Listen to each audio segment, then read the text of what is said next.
I doubt any of you have quail chicks on your desk.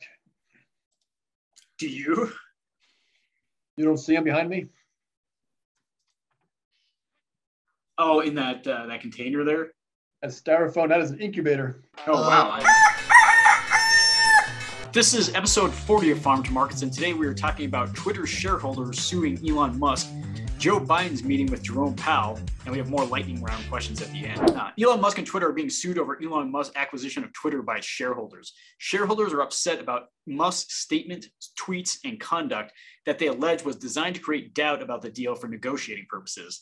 Do they have a right to be angry, or is this just good strategy by Elon Musk? Alex? I think it's kind of a mix.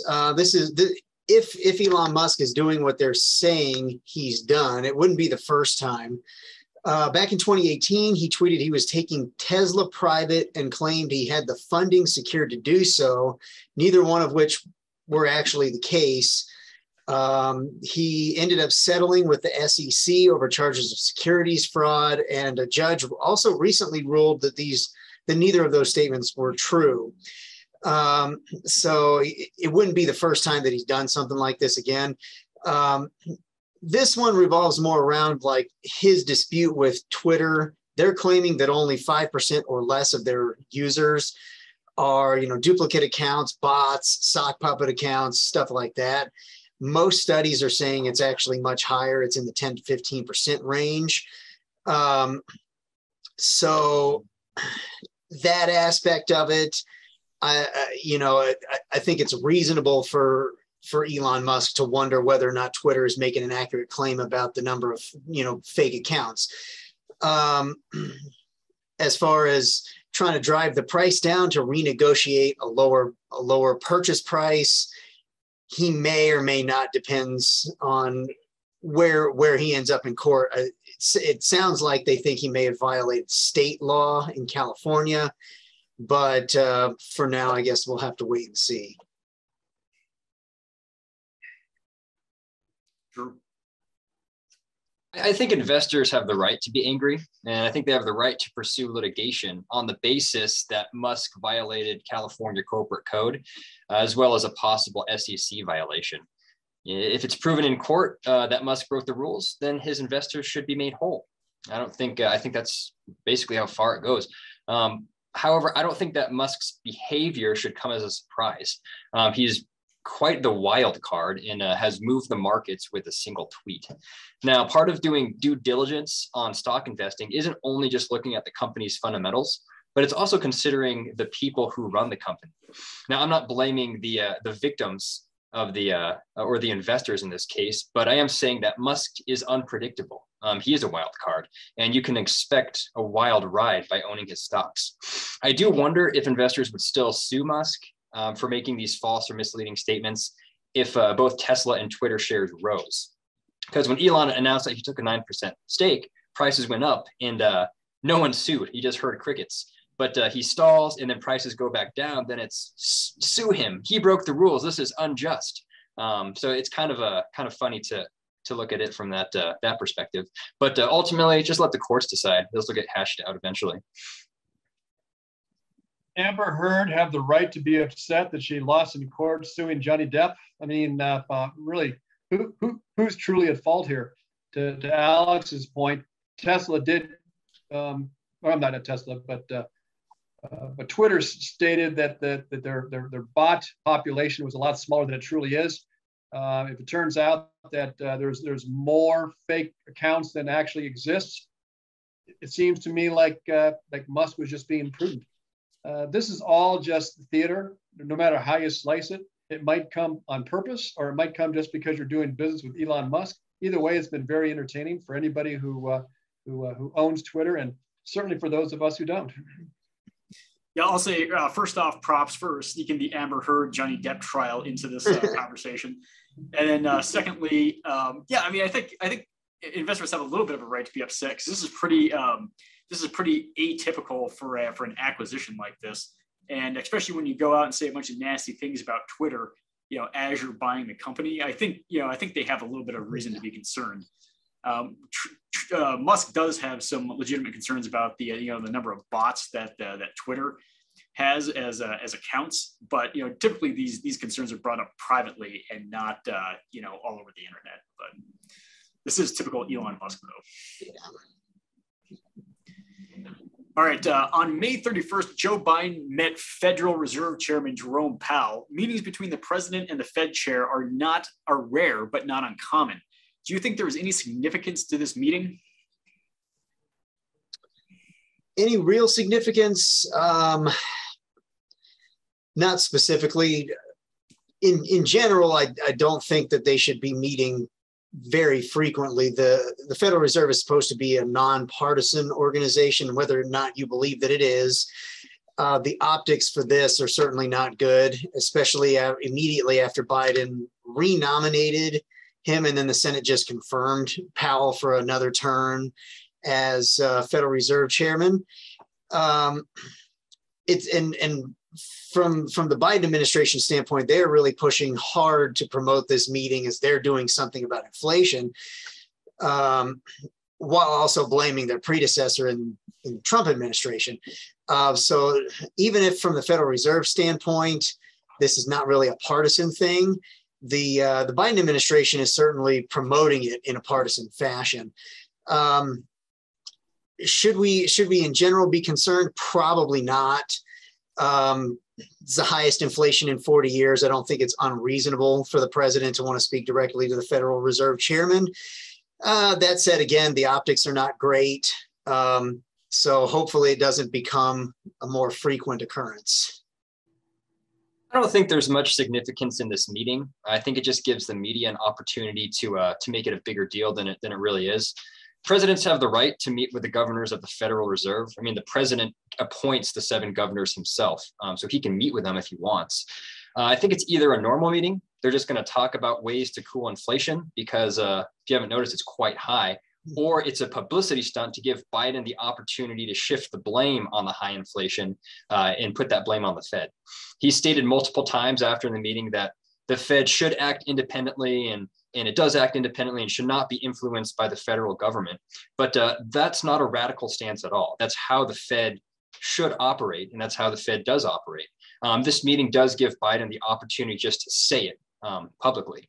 So I think it's just fodder for the media. Either way, I'm not too concerned over the meeting. I've never been a big fan of the Fed anyway. So the whole idea that the Fed should be nonpartisan, I don't think many people really believe that's true. I think that it's incredibly partisan by the fact that the president appoints these folks. And when the president speaks, the whole world listens. Does it surprise me that they're having a meeting? Absolutely not. But the fact is that I'm not a big fan of a central bank determining what the rest of us are going to do in terms of paying for the money that we borrow. I believe the president does have influence, and I believe that when the Fed meets with the Fed chair meets with the president, he at least takes what the president has to say in consideration. But I'm under absolutely no belief that the Fed truly is a nonpartisan organization. They certainly take their cues on what the rest of the government is doing. Yeah, I think the significance of this meeting is alleged to be that Joe Biden is either going to try and pin inflation on Jerome Powell, or in the private meeting see if he can't take some of the pressure off of the economy by having the Federal Reserve slow down their interest rate hikes. I really don't think that Jerome Powell is going to do that. Yeah, if things were more normal and it was more business as usual, I think like Joe said, that the Federal Reserve chair, whoever it is at the time, tends to take into account what the president is saying. But given the fact that we have extremely high inflation right now, more than we've ever seen like the last 10 years, and the fact that the Federal Reserve has clear goals that they've told us that they're going to meet, I don't think there's any any chance that the Federal Reserve is going to slow the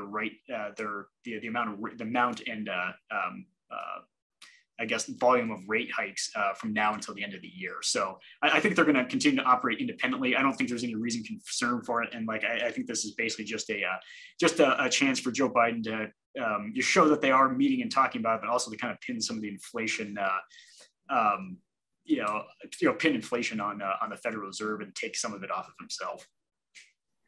To truly have an impact on getting control over inflation, the Fed needs to seriously consider getting the interest rate at least as high, if not higher, than the current rate of inflation. And right now, they're putting their toe in the water, and then the wailing the gnashing of teeth comes back, and then the Fed gives signals that, well, maybe unemployment is not as, the numbers aren't as good as we'd like, or the numbers that came out today, and I guess the market was down because it looks like the Fed now has enough data to suggest continuing on with their quarter point increases.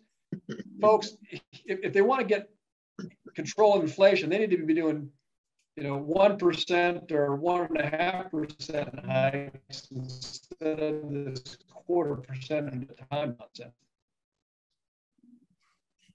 Well, I did hear an interesting rumor not too long ago that, and it's just a rumor, I haven't been able to find much about it, but that Yellen was pushing for a one and done 200 basis point rate hike sooner rather than later to see if they can short circuit inflation entirely. I don't know if that would be enough or if that would be too much, but just maybe there's absolutely nothing to the rumor, but it might be something that'll be in the news before you know it. Don't know. Interesting. Yeah. All right, move on to lightning round.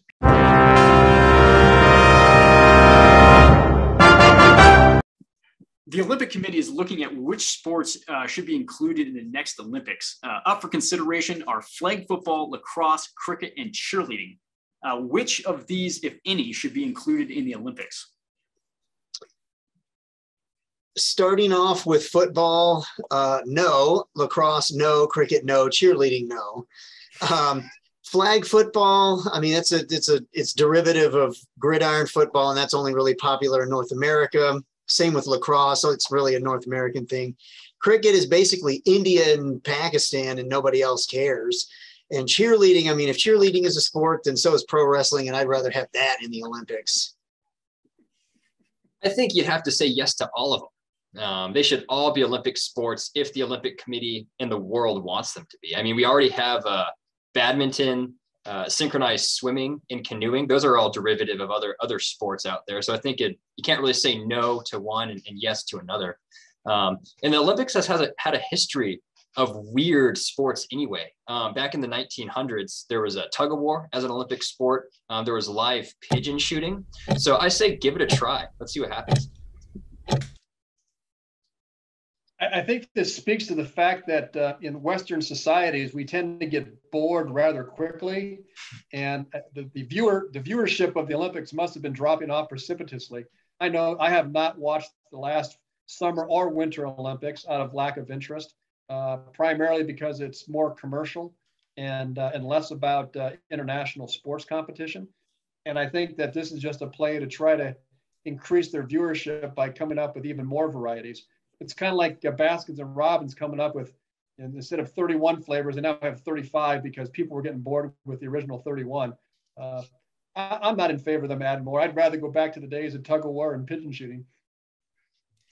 Yeah, I mean, the Olympics is always trying to add new sports. I was surprised that lacrosse was already not in there. But Alex brings up a good point. It might be just more of an American thing. I just searched on it. There is the international or the Cricket World Cup. So it seems like there should be adequate support for an Olympic cricket. So I'm all for Olympic cricket. As far as flag football and cheerleading go, I don't know. If those are more than just American sports, then maybe, like they have like ping pong and other stuff in there. So yeah, I don't see any reason why they shouldn't be included. But again, I was surprised lacrosse and cricket were already not Olympic sports. Did you gentlemen watch the Olympics last go around? Yeah, we watched, my family watched a little bit. The kids like it, so we watched a little bit of it. I watched the recaps after the fact, the ones I was interested in. Yeah, we were kind of caught off guard when the Winter Olympics I think it was this past year started, and then before we knew it, they were over without having watched hardly any of it. So not much. All right. So the Wall Street Journal ran an article about how long shorts are sometimes viewed as dorky. So what they mean by long shorts is shorts that come down below your knee. So this obviously begs the question: is that what kind of shorts do you wear? Do you wear long shorts that come below the knee, mid-length shorts that pit pretty much right at the knee, or do you wear the short shorts? Which do you enjoy? I think most of mine tend to be right around knee length. Any athletic shorts are typically right above the knee, and anything that I'm going to wear out is probably about knee length. I thought that if they went past the knee, they were just called capris, and those were women's pants. But I guess there's longer shorts for men like that. I sport the short shorts. My thighs need to breathe. Doing a lot of running, if they go below your knee, it just inhibits your stride length. It gets caught on your legs. So for running purposes, short shorts are more efficient, and it's kind of a rite of passage to earn your short shorts. I think all of my shorts that I actually wear into town stop at the knee. Yeah, I was gonna say I have a pair of short shorts. I like them. I'm also 5'6", so short shorts are more like they're almost like mid-length shorts to me. So yeah, so when I go out to I have a pair of short shorts. Sometimes I sit down, I feel a little uncomfortable in them, or other people might feel more uncomfortable around me. But I like them shorter rather than longer for sure. All right, last question, Alex. Are you gonna go see? I think Top Gun is out, right? I don't know. It is. Okay, it's out. Are you gonna go see it? I would like to go see it in the theaters, and I think we're going to try to at some point. I know they say they want to give it a much longer than usual run in the theaters because it's making a ton of money. If not, it'll be on streaming before you know it. So regardless, I'm definitely going to see it. I don't have plans to see it. If it comes to a streaming service that I subscribe to, eventually I'll probably watch it. But I'm not going to go to, I'm not a big theater guy, so no. I'm not a big Tom Cruise fan. I did see Top Gun, the original one, when it came out, was it 40 years ago or so? But I'm not going to go see this new one in the theater. I like Tom Cruise in the movies. I think he's kind of a weird person in his personal life. But in the movies, he's pretty good. My wife and I have watched most of his movies, and well, I don't know if we'll be able to go see it, but we'll definitely wait till it comes out on streaming. So, I've known Top Guns. Tom Cruise is illy typecasted to play a Top Gun. All right, that's it for episode 40. We'll see you next week.